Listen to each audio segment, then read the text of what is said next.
Mes grâces, peuple de Dieu. Père, je te rends grâce et je te bénis. Merci pour le souffle de vie que tu nous donnes. Prends le contrôle de ce moment.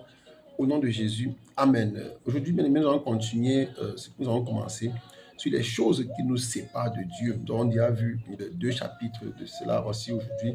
La troisième partie. Aujourd'hui, nous allons parler du manque de pardon. Et nous allons voir aussi l'esprit de l'orgueil et de l'arrogance qui anime souvent ces personnes qui n'aiment pas pardonner. Nous savons que le manque de pardon nous éloigne de Dieu. Et nous savons aussi que l'orgueil et l'arrogance nous éloignent de Dieu. Dans le livre de Marc chapitre 11, verset 25, nous pouvons lire, il est écrit, et lorsque vous êtes debout faisant votre prière, si vous avez quelque chose contre quelqu'un, pardonnez afin que votre Père qui est dans les cieux vous pardonne aussi vos offenses. Ici, on comprend que nous aussi, nous sommes des pécheurs et que nous avons certainement offensé certaines personnes. Or, pour que nous soyons pardonnés par le Père, nous devons aussi pardonner ceux qui nous ont offensés. Apprendre à pardonner, c'est un art, bien aimé. C'est comme l'amour.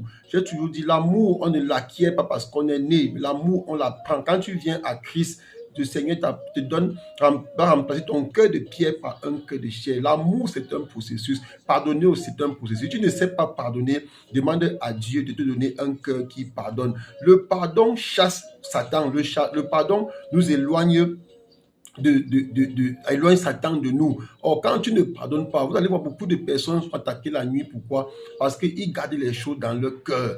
Beaucoup gardent les choses dans leur cœur. Et quand tu gardes les choses dans ton cœur, Dieu s'éloigne de toi. Et quand Dieu s'éloigne de toi, la nuit, pendant que tu vas dormir, les démons vont te visiter. Les esprits impurs vont te visiter. Satan va te visiter. Et tu vas toujours dire, chaque fois, les esprits m'attaquent. Alors que tu gardes un péché, refuser de pardonner, c'est un péché. Jésus-Christ est un exemple de pardon. N'a-t-il pas pardonné? S'il fallait que Jésus-Christ tue tous les pharisiens, tous les sadducéens qui s'opposaient à lui, tous ces gens seraient morts.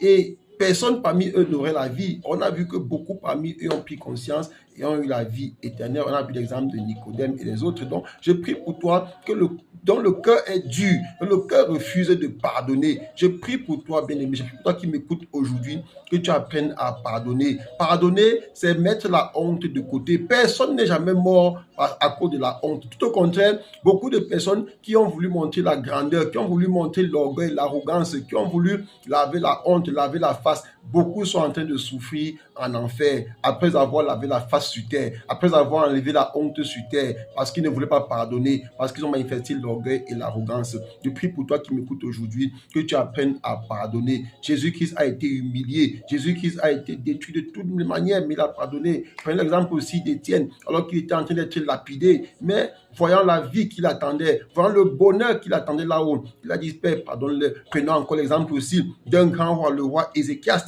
alors qu'il avait la possibilité de demander qu'on tue ceux qui avaient mangé la Pâque sans s'être purifié. Mais qu'est-ce qu'il a fait? Il a fait profil bas. Il a dit, veuille Seigneur qui est bon, pardonner. Et qu'est-ce que Dieu a fait? Dieu a exaucé Ézéchias et a pardonné le peuple. Donc, quand tu pardonnes ton prochain, celui qui t'a offensé, le Seigneur va t'exaucer. Le Seigneur va non seulement restaurer celui-là, mais le Seigneur va aussi effacer tes nombreuses iniquités. Parce qu'aucun homme n'est parfait. D'ailleurs, le Seigneur Jésus qui a dit, il n'y a de bon que Dieu seul. Dans le livre de Jacques, chapitre 4, verset 6, on peut lire, Dieu résiste aux orgueilleux, mais il fait grâce aux humbles. On a vu aujourd'hui que ceux qui refusent de pardonner parfois, ils sont orgueilleux, ils sont remplis d'esprit d'arrogance. Nous devons apprendre à pardonner. Il y a des peuples qui sont toujours là en train de se venger. Évitons de manifester l'esprit de la vengeance. La vengeance nous conduit à notre perte. La preuve, on a vu